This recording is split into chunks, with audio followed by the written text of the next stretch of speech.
తెలుగులో ఒకప్పుడు top కమెడియన్‌గా రాణించిన AVS అంత ఈజీగా అయితే ఈ స్థాయికి రాలేదు. తెరపై అద్భుతమైన కామెడీ పండించేందుకు తెర వెనుక ఆయన ఎంతో హోంవర్క్ చేసేవారు. ఉదాహరణకు 'ఇంద్ర' సినిమాలో 'మీది తెనాలే మాది తెనాలే' అనే ఫన్నీ డైలాగు ఆయన క్రియేట్ చేసుకున్నదే.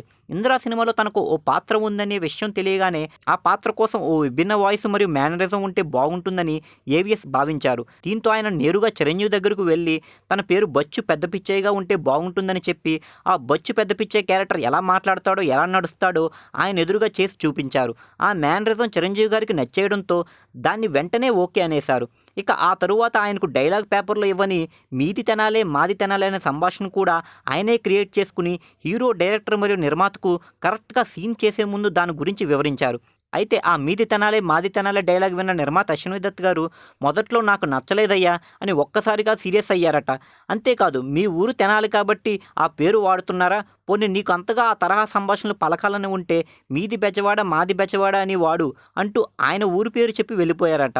దాంతో ఏవిఎస్ గారు నిర్మాత అశ్విని దత్ వద్దకు వెళ్ళి ఇలా అన్నారంట. దత్తు గారు బెజవాడ అంటే ఫ్లో ఉండదు. అదే తెనాలి అంటే ఫ్లో బాగుంటుంది అని వివరంగా చెప్పారు. ఇలా కమెడియన్ ఏవిఎస్ ఇచ్చిన వివరణ నచ్చడంతో తర్వాత అశ్విని దత్ గారు నెమ్మదిగా ఒప్పుకున్నారు. ఇక ఇలా ఏవిఎస్ గారు పట్టుబట్టి మరి 'ఇంద్ర' మూవీలో వాడిన 'మీది తెనాలి మాది తెనాలి' డైలాగు ప్రేక్షకుల చేత నవ్వులు పూయించడమే కాకుండా చప్పట్లు కూడా కొట్టించేలా చేసింది. ఇక ఈ ఒక్క డైలాగు ఆయనకి ఎంత గుర్తింపు తెచ్చిపెట్టిందంటే, ఒకరోజు అమెరికాలో జరిగిన ఈవెంట్‌కు ఏవిఎస్ గారు గెస్ట్‌గా వెళ్తే, అక్కడ ఆయన స్టేజ్ ఎక్కే సమయంలో జనమందరూ 'మీది తెనాలే మాది తెనాలే' అని అరవడం స్టార్ట్ చేశారు. ఆ అరుపులు విన్న ఏవిఎస్ గారికి ఎంతో సంతోషం కలిగిందని ఆయన బ్రతికున్న రోజుల్లో ఓ ఇంటర్వ్యూలో చెప్పడం జరిగింది. ఇక ఏవిఎస్ గారి బ్యాక్‌గ్రౌండ్ గురించి చెప్పాలంటే, ఆయన పూర్తి పేరు వచ్చేసి ఆమంచి వెంకట సుబ్రహ్మణ్యం. షార్ట్‌కట్‌లో అందరూ ఏవిఎస్ అని పిలుస్తారు. ఈయన 1957లో తెనాలిలో పుట్టారు. ఏవిఎస్ గారు కాలేజీ డేస్‌లోనే నాటకాలు వేసేవారు. ఆ తర్వాత మిమిక్రీ కళాకారుడిగా, జర్నలిస్టుగా కొన్నాళ్ళు వర్క్ చేశారు. ది గ్రేట్ డైరెక్టర్ బాపు దర్శకత్వంలో వచ్చిన 'మిస్టర్ పెల్లం' చిత్రంతో తెలుగు తెరకు హాస్య నటుడిగా పరిచయమయ్యారు.